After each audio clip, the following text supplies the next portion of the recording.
हमारे पेरेंट्स ने और हमारे इन्वायरमेंट ने हमें गरीब बनाया है।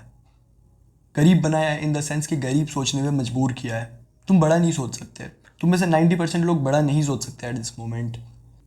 तुम्हें अगर मैं बोलूँ चलो एक एक्शनेबल स्टेप लेते हैं अभी, अगर मैं तुम्हें बोलूँ कि अभी 1 मिनट के लिए वीडियो को पॉज करो और सोचो कि तुम लाइफ में क्या चाहते हो, क्या अचीव करने वाले हो, तुम्हारे प्लान क्या हैं, नेक्स्ट 10 ईयर्स में तुम्हें क्या चाहिए। चलो तुम में से कुछ लोग सोच भी लेंगे बड़ा, बट तुम्हें पता है 99% ऑफ लोग बड़ा नहीं सोच पाएंगे। वो वही कहेंगे कि मुझे कोई आईआईटी कॉलेज में जाना है, मुझे डॉक्टर बनना है, मुझे कोई इंजीनियर बनना है। देखो उन सारी चीज़ों को भी मैं गलत नहीं बोल रहा, उनमें भी तुम एक स्टेबल जॉब ले लोगे। बट द थिंग इज, कोई भी उठ के ये नहीं कहेगा कि मुझे इंडिया का सबसे बड़ा सॉफ्टवेयर डेवलपर बनना है। कोई भी आकर के ये नहीं बोलेगा कि मुझे इंडिया का बिगेस्ट डॉक्टर बनना है। Biggest doctor in the sense जिसके पास वो सबसे ज़्यादा पैसे हों। कोई ये आकर के नहीं बोलेगा कि मुझे इंडिया का सबसे बड़ा बिजनेसमैन बनना है। मैं भी नहीं बोल सकता टू बी ऑनेस्ट, बिकॉज मैं उतना बड़ा सोच ही नहीं सकता। मेरे इन्वायरमेंट ने मुझे बचपन से ही ऐसे ट्रेन किया कि मैं उतना बड़ा नहीं सोच पाऊँ। तुमने जनरली बोलते हुए लोगों को सुना होगा, अपने पेरेंट्स को या फिर अपने रिलेटिव्स को, कि बिज़नेस करने के लिए तो पूंजी चाहिए। पूंजी इन द सेंस पैसे। पैसे चाहिए बिज़नेस करने के लिए। उसके बिना तुम बिजनेसमैन नहीं बन सकते अगर तुम्हारे पास बहुत सारे पैसे नहीं हैं तो। अमीर लोग ही बिज़नेस करते हैं। हमें तो पहले जॉब लेना होगा और जॉब से जो पैसे आएंगे उसको शायद तुम लगा करके फ्यूचर में बिज़नेस कर सको। ऐसे जनरली मेरे घर पे बातें होती हैं अभी तक, और इसके वजह से मैंने बचपन से ही एक ब्रोक माइंडसेट डेवलप किया है। एंड जैसे ही हमारे पेरेंट्स ने ये बात हमारे दिमाग में डाल दिया कि बिज़नेस के लिए पैसे चाहिए, अगर तुम मेरे बात से एग्री नहीं करते तो मैं तुम्हें एक एग्जांपल देना चाहूँगा। अपने फ़ोन को खोलो और अपने फ्रेंड को फ़ोन करके बोलो कि भाई मेरा गोल है कि मुझे दुनिया का कोई भी फील्ड में सबसे बड़ा ये बनना है, लाइक सबसे बड़ा इंजीनियर बनना है, सबसे बड़ा डॉक्टर बनना है, या फिर सबसे बड़ा कुछ भी बनना है। वो तुम पे हंसने लगेंगे। वो तुम पे हंसने लगेंगे, तुम्हारी मजाक उड़ाने लगेंगे कि भाई क्या ही बोल रहा है, पागल हो गया है क्या। देखो मेरी माइंडसेट चेंज हो चुकी है और इसके पीछे मैं एक इंसान को मैं क्रेडिट देना चाहूँगा, रितेश अग्रवाल। अगर तुम में से कुछ लोग रितेश अग्रवाल को नहीं जानते तो मैं इंट्रोडक्शन देना चाहूँगा। रितेश अग्रवाल दुनिया के सबसे यंगेस्ट सेल्फ मेड बिलियनियर हैं। एट द एज ऑफ 26 उनके पास में 43,000 होटल्स थे। अगर तुम उन्हें नहीं भी जानते होगे, उनके ब्रांड को तो पक्का से जानते होगे। तो उनका ब्रांड है ओयो रूम्स। ओयो होटल तुमने देखा ही होगा अपने शहर में। उस पर मीम्स बनती है जो कि पागल लोग बनाते ही हैं। उनके पास में कुछ काम धंधा नहीं होता बेसिकली, तो वो लोग ऐसी हरकतें करते हैं।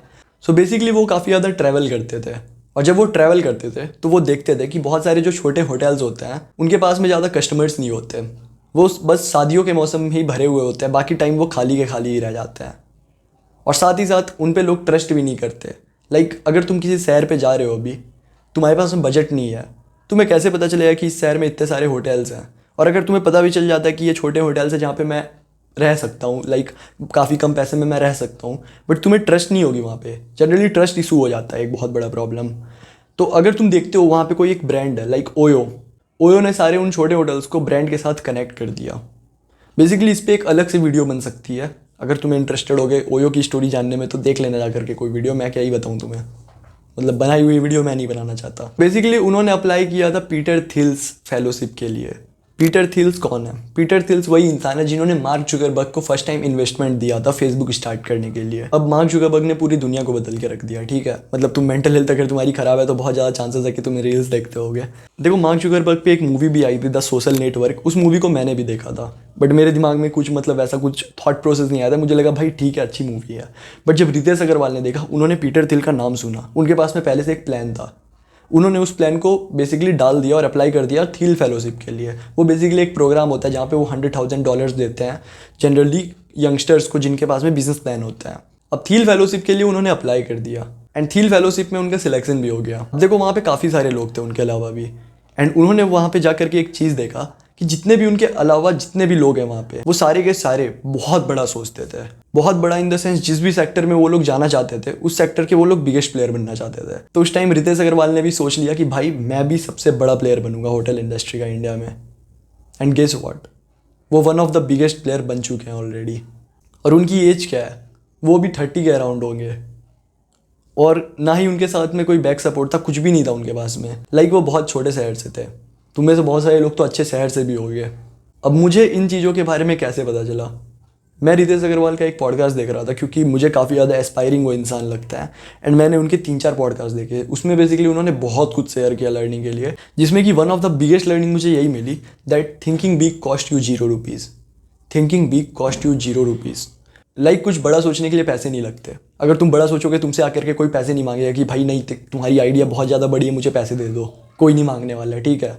एंड फिर मैंने रियलाइज़ किया बात तो बहुत ज़्यादा सही है। एंड फिर मैंने ऑब्जर्व किया कि लोग एक्चुअल में बड़ा सोच क्यों नहीं पाते। जस्ट बिकॉज हमारी अपब्रिंगिंग कैसी हुई है, हमें लिमिटिंग बिलीफ के साथ में बड़ा किया गया है। और अगर तुम में से कुछ लोगों को लगता है कि नहीं, देन अपने पेरेंट्स के पास जाके बोलो एंड बोलो कि मुझे जॉब नहीं करनी, मुझे बिजनेस करनी है। देखो वो क्या देते हैं रिप्लाई। देखो इस वीडियो को मुझे भी पता है कि बहुत सारे लोग देखने वाले हैं। मैं तुमसे एक ही बात बोलना चाहता हूँ कि बड़ा सोचो। देखो कुछ भी तुम्हारा गोल हो, मुझे फ़र्क नहीं पड़ता, लाइक तुम्हें कुछ भी बनना है, बट उस सेक्टर में सबसे बड़ा प्लेयर बनने का सोचो। देखो ठीक है, मतलब तुम हंस दोगे हैं खुद गंजी में बैठ करके क्या क्या बातें बोल रहा है, मुझे भी सिखा रहा है। देखो अगर तुम बड़ा सोचते हो क्या होगा, ज़्यादा से ज़्यादा तुम वो अचीव नहीं कर पाओगे, बट एटलीस्ट तुम सबसे बड़े प्लेयर बनने पे ट्राई तो करोगे। सोचो तुम किस लेवल पे जाओगे, एक बार ही सोच के देखो। मतलब हो सकता है अभी तुम मेरी मजाक उड़ा दो कि भाई ये तो मतलब ऐसे ही कहीं भी बैठा हुआ है, कुछ भी बोल रहा है, खुद के चैनल पे मात्र 2000 सब्सक्राइबर्स हैं, बट स्टिल मैं ऐसे ही सोचने वाला हूँ आज से।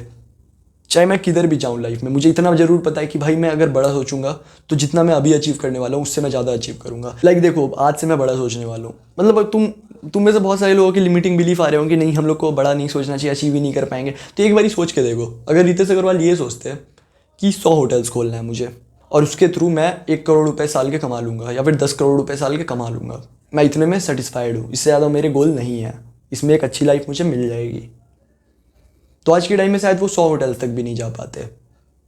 अगर वो गोल ही बड़ा नहीं रखते तो शायद उनको इतना कुछ नहीं मिलता, वो बहुत पीछे रह जाते।